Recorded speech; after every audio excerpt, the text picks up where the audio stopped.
Hi. So my favorite IDE or code editor is VS Code. I've used it for like last 5 years. I used it when I was trying to enter cloud, and then I also used it when I finally became a cloud engineer, and also when I was a DevOps engineer. And to this day, I just love lightweight and the amount of extensions and functionality that VS Code just has. So I wanted to share all the extensions I use for my VS Code. You could think of it as extensions that probably a cloud engineer or a DevOps engineer would use. So let's get started. So the first and foremost is the Azure account. So I manage, or also used to manage when I was a cloud engineer, a lot of infrastructure that is in AWS and Azure. So you will see a lot of, cloud provider extensions that I use. So Azure account, and then you can just see down the list, there's Azure App Service, because that's what I use to host some of the websites, Azure Functions for any of these serverless functions that I built, and Azure Static Web Apps. That is what we use for Learn to Cloud website. All of these extensions are basically, helps me integrate with these Azure services through my VS Code. So I don't have to log into my browser to, launch a new static web app or deploy code to my static web app. It can all be done from my VS Code, but I've just make sure that I'm authenticated to my Azure account. So that's all the Azure extensions that I use. And then you'll see some, better comments, which basically mean that it'll highlight based on like exclamation mark and stuff like that, the comment as read or to-dos. So you can see this is how it looks like. So to-do will be orange, and then question mark is should this method be exposed to public API, and then exclamation mark is like, oh, this comment is important, so it's in red. So yeah, better comments, another great extension. C#, I don't do a lot of C#, but there are a few projects in open source that I kind of contribute to or try to contribute to that are in C#, so that's why that extension is here. The other good one is Code Spell Checker. So English is not my first language, hence, sometimes I might write a blog post in Markdown or might write documentation in Markdown that has, wrong spellings. So Spell Checker is a great extension if you do a lot of documentation. So I'm gonna skip few of the extensions because I want to stick to the important ones. Color Highlight is also a great one. So if you are working with websites and front-end development, and you are working with CSS a lot, so this converts hex codes into, colors, basically. So I'll highlight whatever color the hex code is. The Deep Dark Material theme is what I use for my VS Code theme. You have the dev containers. So I love working with containers, and I love isolated environments for my apps. So I have the dev container extension that basically allows to use Docker container as an environment. Also, I love GitHub code spaces now because, you have these containers that are on the web.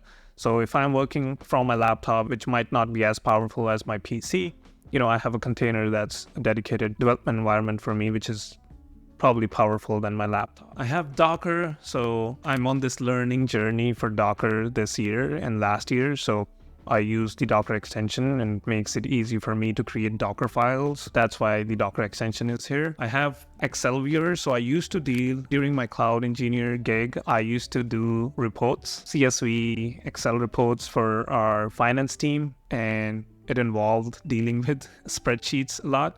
So since my code that would generate these reports would be in VS Code, or, things I was trying to do was in VS Code. So I loved that I could view my spreadsheets in, VS Code itself. GitHub Actions is another great one. So I can check whatever GitHub Actions are running on my repo, if it's a GitHub repo, and I can view that right in my VS Code, which is awesome. Like I don't have to log into GitHub to see if the action failed, what the CI/CD status is. I can do all of that in my VS Code. GitHub Codespaces, as I was talking earlier, just like dev containers, you have these cloud-based containers where you can make them act as your development environment. So love it. Copilot is another one. I recently did a Terraform with Azure session, and the whole video is available on my channel if you are trying to get into DevOps and you want to learn Terraform specifically with Azure. So I covered a lot of concepts. What you'll see in that session is there were suggestions that were made by GitHub Copilot, which were really accurate. I was trying to build an IAC file for my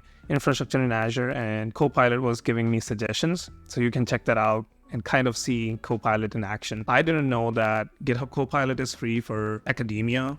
So since I work on a contract basis as a professor part-time at St. Lawrence College, I have access to Copilot. Pull requests, most of the projects are in GitHub. This would allow me to, view pull requests directly from my VS Code. Git Lens is something I used to use a lot when I was in my DevOps engineer role, because I would, look through code and would like to see who committed this change or whoever wrote a specific function in a Python file. So this would allow me to do that. And it just basically tells you the author who wrote whatever code it is, and also the time and whatever the commit message it was. So which is really helpful. Gitpod, again, this is exactly like GitHub Codespaces, just a different company. Gitpod, again, I use to do a lot of demos, especially at Twilio on Gitpod, because I don't have to deal with dependency issues, or I don't have to deal with slow, internet speeds, because so it's a container in the web. So if I have to do pip install some packages, it would download it very fast because it exists on Gitpod's infrastructure instead of me using the public Wi-Fi to download all these big packages.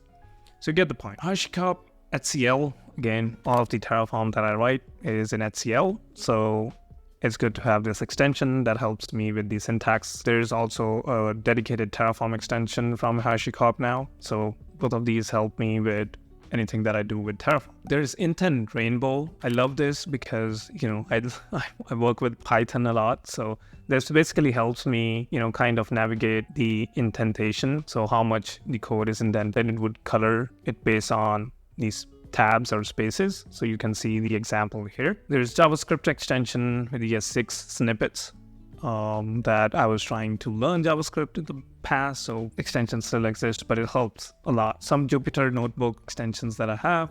Live server is a good one because I can expose my port or simple index.html file as a live server at a local host port. You don't need to have like a node or a Flask web server, because sometimes I do code static websites, just the way I did with Cloud Resume Challenge. So I could look at my HTML live on a local host port just by clicking on Go Live. So that is live server that allows me to do that. Live share, I used to collaborate a lot with other DevOps engineers, and live share would help me do that.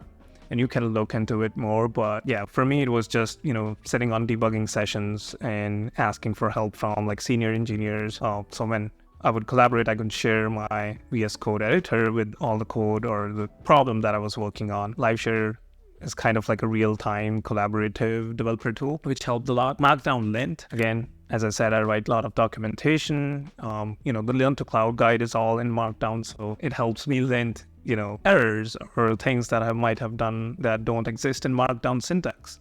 So yeah. Material icon theme is basically these icons. If I go to my files here, you can see the README has an info sign, and then license has the license sign. So it creates icons for your code files based on the file name. Postman just released their extension, I think. I don't know how long ago it was. I think it was pretty soon. I don't have to, launch Postman as a different app. I can do it right in my code editor now. So Postman basically allows you to do API testing, and I do deal with a lot of APIs. So this extension is good because now I don't have to launch another app. And then you have some Python PowerShell, right? I do have preview, which lets you generate a preview of the Markdown file. So how it would look like in GitHub if it's a README, right? How my blog post would look like. So I can do that preview right in my VS Code instead of committing and seeing it in GitHub. There's remote SSH, so I can open any folder over the SSH protocol on my, let's say, WSL, or I also have a Linux laptop, so I can open that if I have the correct permissions and have SSH access to my laptop on my PC, which you're seeing this demo right now. Some of the same extensions, so remote tunnels, remote development, remote explorer, Thunder client. Yes, so this is what I was using before Postman created their extension. This is also like a API client. You can send, get post requests and do API testing right from your VS Code instead of opening another app. VS Code Pets is what you were seeing on the bottom. If you saw a little cat, I can show you again. So start coding pet session, and you can see there is a small little cat, and you can kind of have your own pets as you are in your code editor. which is, kind of static. WSL, again, I use WSL. I'm a huge advocate of, WSL2 now, because basically my default terminal on the Windows Terminal app is WSL2 with Ubuntu. So yeah, open any folder in the Windows subsystem for Linux. So this extension allows you to do that. Those were the extensions that I use for my VS Code, and I would love to know what are all the extensions that you use. So please comment down below what are some of the extensions that you really like for your development experience. I'll see you in the next one. Peace.